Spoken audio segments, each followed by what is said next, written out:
Assalamualaikum warahmatullahi wabarakatuh. Shalom, Om Swastiastu, Namo Buddhaya, dan salam kebajikan. Perkenalkan kami dari tim Kartini dari Delegasi Universitas Mataram dengan saya, Cahyani Tribelbina sebagai pembicara pertama dengan Legal Standing Pro, serta rekan saya, Sabila Firdaus sebagai pembicara kedua dengan Legal Standing Kontra, dan rekan saya, Anggun Lestiana, pembicara ketiga sebagai penyimpul. di mana mosi perdebatan kita pada kali ini, yakni anggota militer yang melakukan pelanggaran HAM berat harus diadili melalui mekanisme pengadilan HAM, bukan pengadilan militer. Sekian dari kami, terima kasih dan salam Konstitusi.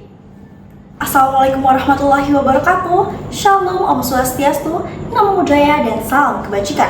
Dewan juri yang terhormat, perkenalkan saya Cahyani Tribelbina selaku pembicara pertama dengan Position Pro yang untuk pertama kalinya menyatakan persetujuan kami atas mosi perdebatan kita pada kali ini, yakni anggota militer yang melakukan pelanggaran HAM berat harus diadili melalui mekanisme pengadilan HAM, bukan pengadilan militer.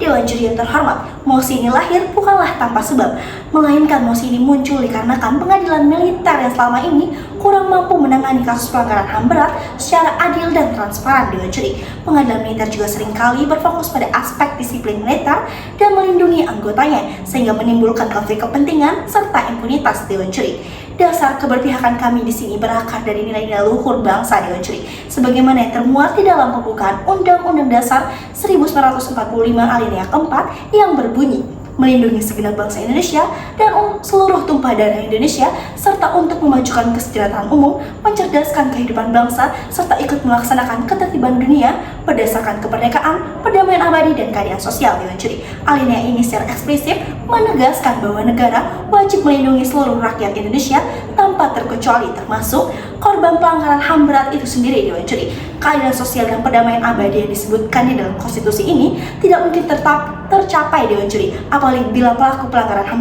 berat tersebut khususnya dari kalangan militer tidak diadili secara adil dan transparan.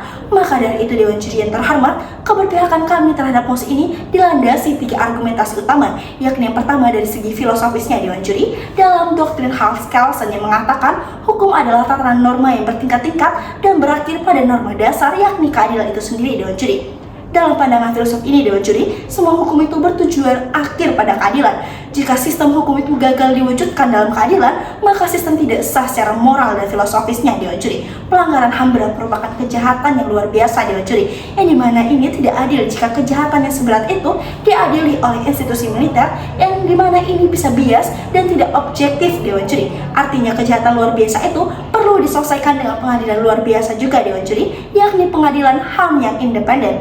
Lalu dasar kedua yakni dari yuridisnya. Dewan juri, yang dimana secara umum pasal 1 ayat 4 Undang-Undang Nomor 26 Tahun 2000 tentang Peradilan HAM yang mengatakan bahwa setiap orang yang melakukan pelanggaran HAM berat dapat dimintai pertanggungjawaban secara individual, termasuk militer dan polisi. Dewan juri, yang dimana ini bermaksud bahwa siapapun termasuk anggota militer bisa diadili atas pelanggaran HAM berat dan tidak boleh kebal hukum. Hukum nasional dan internasional pun tidak membolehkan kasus HAM berat tersebut ditangani pengadilan militer. Dewan juri, lalu alasan ketiga dari sisi empirisnya. Dewan juri, dari pengalaman yang sudah membuktikan bahwa pengadilan militer pernah gagal mengadili keadilan dalam kasus pelanggaran HAM berat. Dewan juri, contoh nyatanya dalam kasus Timur Leste pada tahun 1999, 16 dari 18 terdakwa militer dibebaskan oleh Mahkamah Agung itu sendiri. Dewan juri, tragedi Tanjung Priok dan Wasiorowena juga nyaris tanpa hukum nyata dan korban tidak dapat pemulihan haknya. Dewan juri,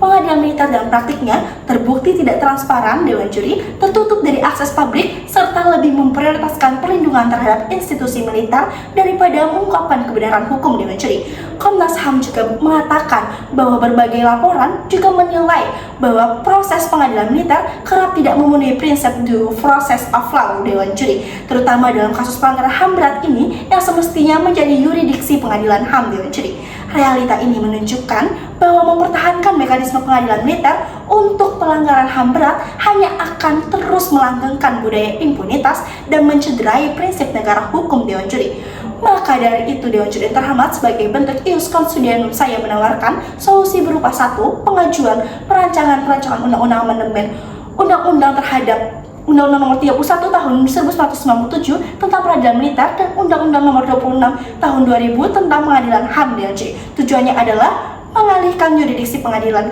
pelanggaran HAM berat yang dilakukan oleh anggota militer dari pengadilan militer ke pengadilan HAM yang independen dan juri. Lalu yang kedua, penguatan kapasitas dan independen pengadilan HAM melalui reformasi kelembagaan untuk memperkuat kapasitas, independensi, dan transparansi pengadilan Dewan Juri agar mampu menangani pelanggaran HAM berat secara efektif dan adil. Langkah ini sangat penting Dewan Juri agar mekanisme peradilan dalam kasus pelanggaran HAM berat benar-benar mencerminkan asas fair trial, lalu independensi lembaga peradilan, serta prinsip equality before the law tanpa adanya pengecualian bagi militer sebagai alat negara. Maksud saya, sebagai aparat negara. Kami memahami kekhawatiran tim pro terkait kurangnya transparansi di pengadilan militer. Namun mekanisme persidangan di pengadilan militer pada dasarnya tidak berbeda jauh dengan pengadilan umum Dewan Juri. Sesuai dengan pasal 141 ayat 2 Undang-Undang Nomor 31 Tahun 1997 mengenai pengadilan militer, sidang militer bersifat terbuka untuk umum kecuali pada perkara kesusilaan dan putusannya juga dipublikasikan Dewan Juri. Oleh karena itu, transparansi tetap terjamin pada sisi tim kami. Assalamualaikum warahmatullahi wabarakatuh. Shalom Om Swastiastu, Namo Buddhaya, dan salam kebajikan untuk kita semua. Dewan Juri yang terhormat, saya Sabila Firdaus selaku pembicara kedua pada sisi tim kontra akan membina argumentasi pada sisi tim kontra Dewan Juri. Menurut Undang-Undang Nomor 26 Tahun 2000 mengenai pengadilan HAM, pelanggaran HAM berat mencakup kejahatan genosida dan kejahatan terhadap kemanusiaan Dewan Juri yang merupakan kasus serius dan memerlukan penanganan oleh lembaga yang kompeten dan memiliki kapabilitas. Ditegaskan bahwa penanganan anggota militer yang terlibat pelanggaran HAM berat sebaiknya dilakukan di pengadilan militer. Kami percaya bahwa itu akan efektif dengan beberapa alasan argumentasi berikut ini. Kemudian yang argumentasi yang pertama adalah sebagai salah satu bentuk etika institusional dan tanggung jawab internal Dewan Juri. Pelanggaran hak asasi yang berat yang dilakukan oleh anggota militer sangat patut dan etis jika ditangani pada pengadilan militer itu sendiri.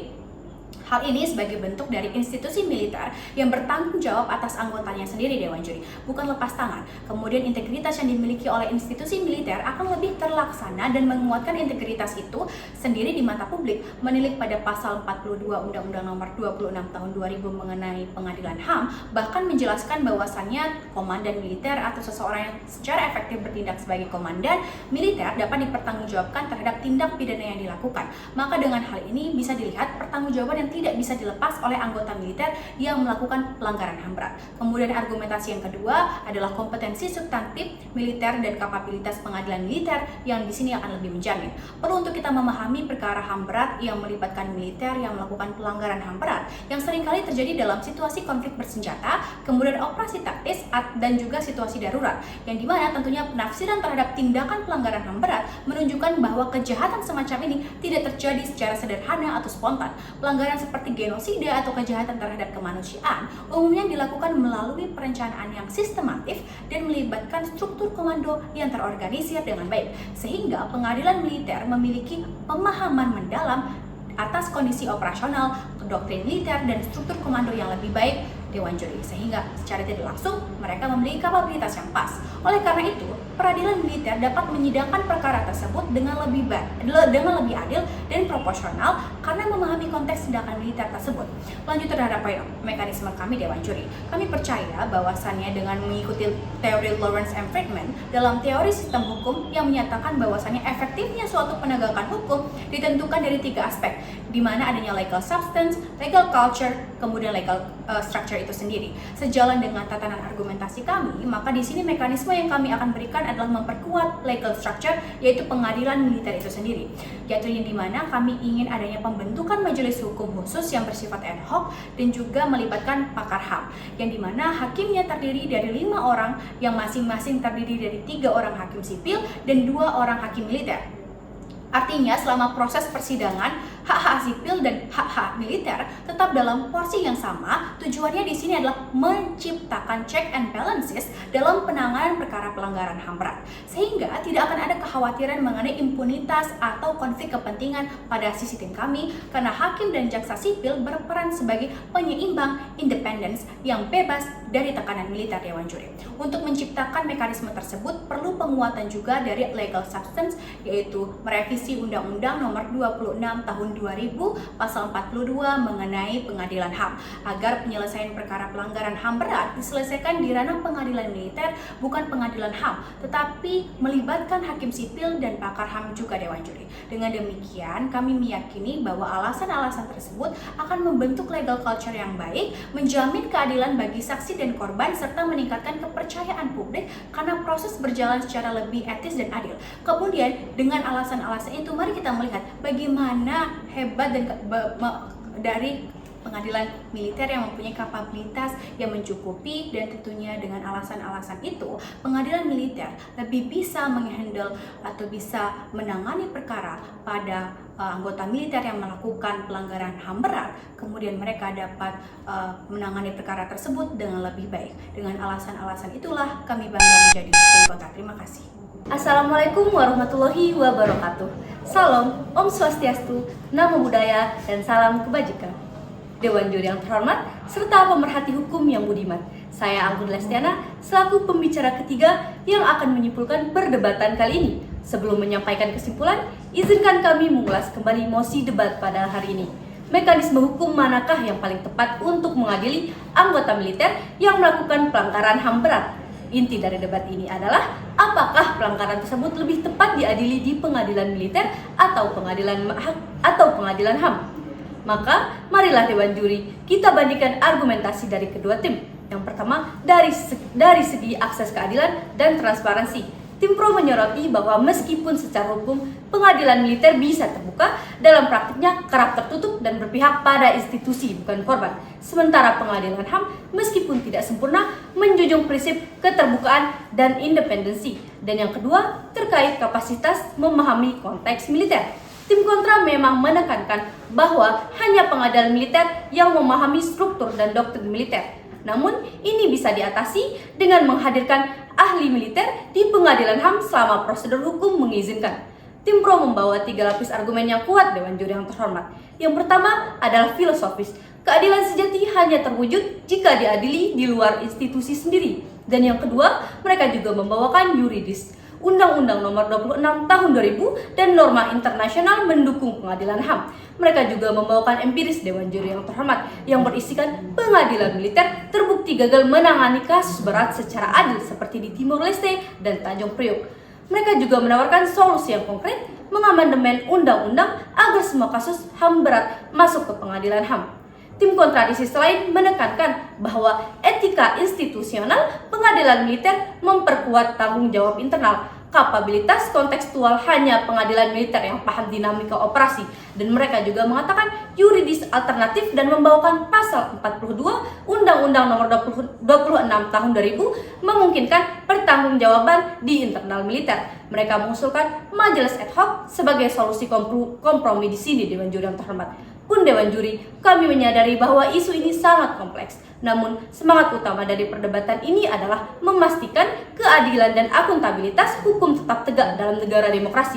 Karena pada akhirnya, keadilan bukan hanya tentang siapa yang diadili, tapi bagaimana dan oleh siapa proses itu dijalankan. Sehingga, kami menutup perdebatan kali ini dengan doktrin yang dikemukakan oleh Jeremy Bentham, yaitu the greatest happiness of the greatest number, yang artinya sebanyak-banyaknya kebahagiaan atas sebanyak-banyaknya rakyat. Terima kasih. Wassalamualaikum warahmatullahi wabarakatuh.